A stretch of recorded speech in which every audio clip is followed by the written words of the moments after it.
Remember when Thomas Tuchel said Chelsea were going to build a team that nobody want to play against? I still believe in the vision until today. Yes, until today, under 3 more managers, Graham Potter, Frank Lampard, and now Mauricio Pochettino. Building a team that nobody want to play against is going to take time. Even Manchester City, it took them years before even Guardiola to assemble one of the best teams in the world. Nothing is going to come from heaven, and we have to avoid quick fix. Love him, hate him, Thomas Tuchel was box office at Chelsea Football Club. He knows what to say in that particular time to get the fans behind him. The title, is far away. I don't think it's... no, we have to be realistic at the same time. And honestly, when you sign for Chelsea as a player or like me as a manager, it's absolutely right. You sign for the expectation to challenge for titles. You sign for the expectation to fight for titles. So that means Premier League, Champions League and all the cups. It's absolutely clear. At the same time, we have to be realistic that in the moment there are a lot of teams in between us and the place number 4. There are a lot of points in between us. So from now on is the starting point, and we will absolutely focus on our strengths and the qualities that we absolutely have, and we will build a team that nobody wants to play against. Yeah, we will build a team that nobody want to play against. Wow. He knew really what to say, and I still appreciate the guy, no matter what people will say, because you can't question him. That's the problem. When you have a lot of cultists in the fan base, you can't say the truth about somebody who is the guru, you know? Any wrongdoing, it's somebody's fault, but if we win, it's the manager's masterclass. But I still like the guy, even though I think that the project right now is not good for him.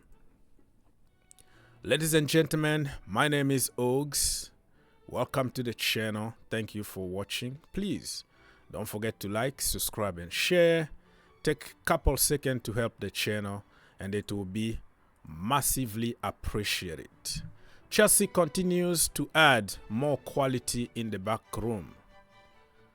You see it or not, this project is going to work. Jim Hinks, he used to work with PFA. Now he's at Chelsea Football Club.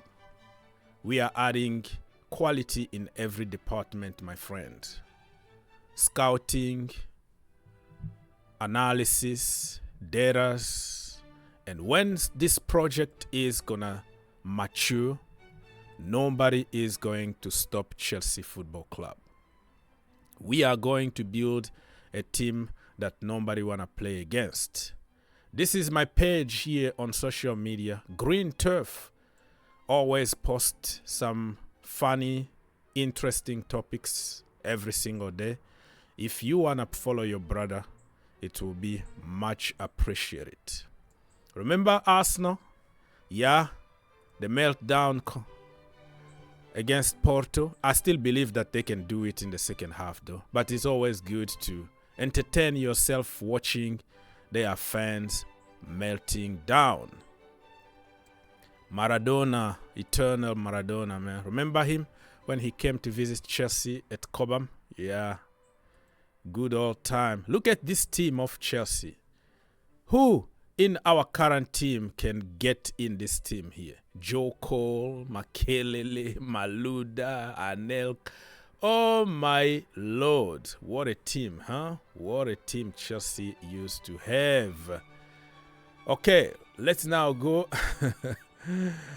and talk about other topics. Chelsea inquired about Darwin Nunez last summer. That according to Matt Lowe.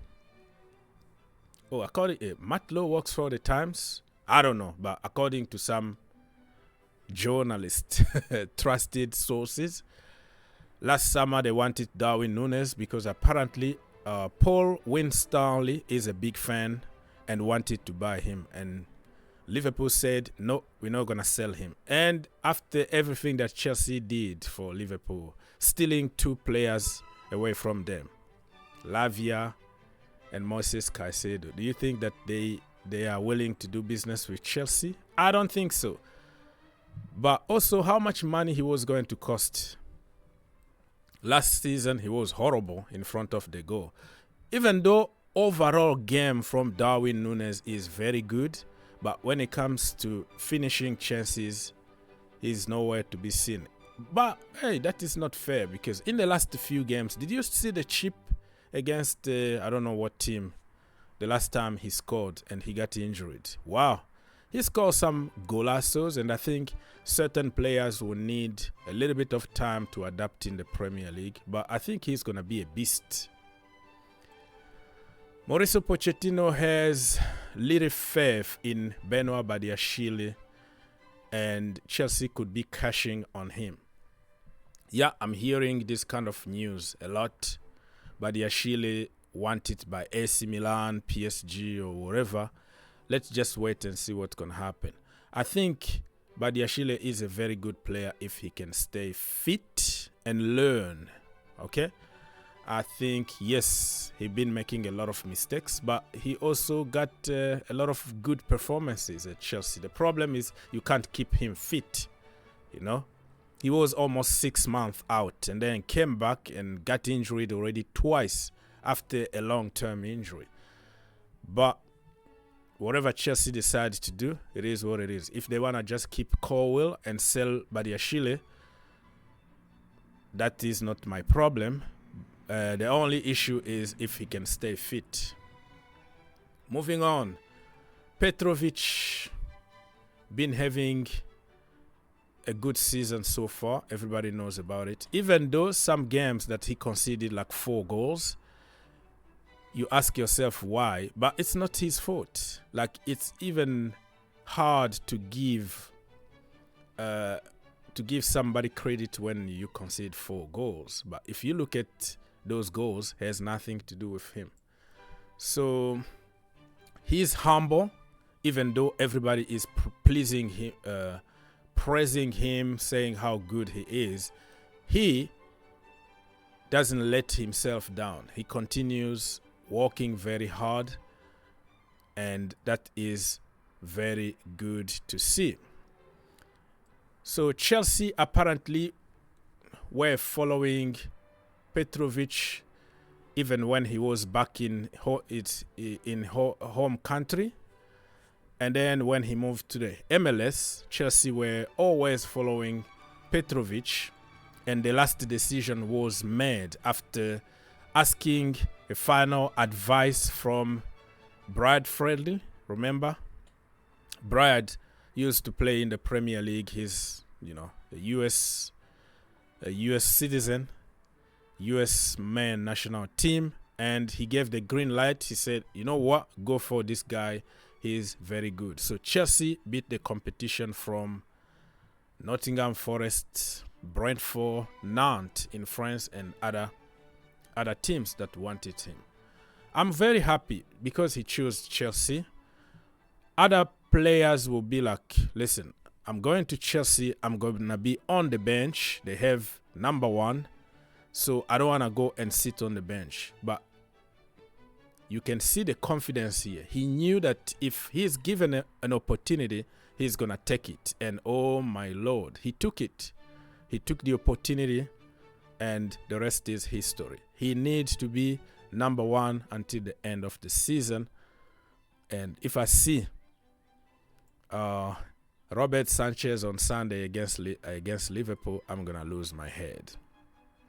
So we already talked about Darwin Nunez and how Paul Winstanley is a big admirer and wanted him. I think he was going to cause a tsunami at Chelsea community if we brought him last summer. But eventually it was going to pay off in the future, though. You know what I mean? It didn't happen. It's not going to happen. And let's move on and search for somebody else. Axel Disasi gave an interview in the Carabao Cup official website, and he said, we're going to do everything to try and win the Carabao Cup. You know? But he stay humble. He knows that it's not an easy task. And I love Disasi's mentality. Even after Manchester City, he always tell people to, stay calm. Don't celebrate too much because it's just one game. So Disasi, keep working hard, and let's hope that Sunday Chelsea can get the job done. Let's move on. We talked about Petrovic already. Chelsea recruitment team started following Petrovic when he was still in Serbia League, in his local team. Chelsea were there monitoring and checking on him. So the long-term search for a goalkeeper finally paid off for the Blues. So before this video get too long, let's talk about Jules Kounde. Oh my lord. Chelsea scout watched Barcelona defender Jules Kounde during their 1-1 draw with Napoli on Wednesday. Lord have mercy. And also at the same time, they scouted Victor Osimhen too, because, Chelsea are interested. I don't want to see this brother at Chelsea Football Club. Simple as that. For years I've been saying it. I'm coming from the same country as the guy, right? I just don't like him. I don't see anything special about that guy. He's very short. He's like 5'10" or something like that. I want my center backs to be tall, dominating in air. Yeah, he can jump, he can do whatever. You are not everybody is gonna be like Thiago Silva. Thiago Silva is like 6'1", or 6'2", I don't know. But still acceptable. When you are less than 6, you can't be my center back. Well, you can say, how about fullback? How about right back? He's horrible. Barcelona been losing a lot of games this season. Part of that because of Kounde playing as a right back. He can't cross the ball. He knows how to defend, of course, and tackle. But other than that, I don't see any, tactical aspect that will convince me to have this guy. And he rejected us. We waited for him, and then he chose to take less money and go to Barcelona. Let's move on from this Jules Kounde guy, because there are so many out there on the market that we can get. When we got Badiashile, nobody knew who Badiashile was, right?